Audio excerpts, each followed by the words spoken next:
Okay? You're going to notice something going on in your body. Work on that area. Don't hide from it. Don't try to limit yourself by what you're doing. The biggest thing I found with doctors is something hurts. Tell your doctor, they tell them don't use it. Be careful. Take a pill for it.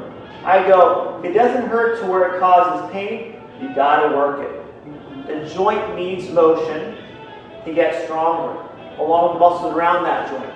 You have to move it to make it stronger, improve your posture and your balance together. Okay, this is a hard one. I'm going to try one more with you guys. A lot of people can't do this, so just so you have this one here in your repertoire. Here, take a towel or something soft for your knee.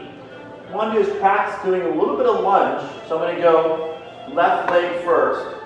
Is where you're going to keep your body up again. This works the hip, lower back, and also the lower leg is coming forward, taking a step forward. This one here is my right foot. Drop my left knee on top of the pad back. Here, drop my left knee on the pad. Relax for a second, and use just the hip to push yourself up. It's not easy. I saw for a workshop last month, try this. They're big walkers, they walk about 60 miles a week. They can do this.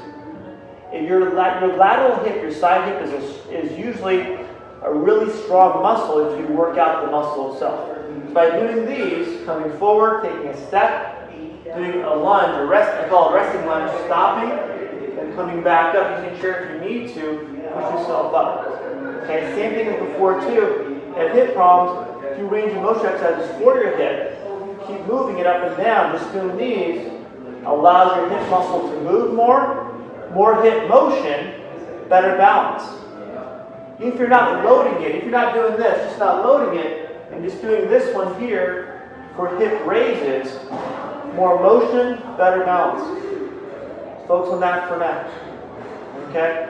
A lot of things you can do is working within your range and maybe taking one more step up where you feel uncomfortable so your body can retrain that balance over time using your brain.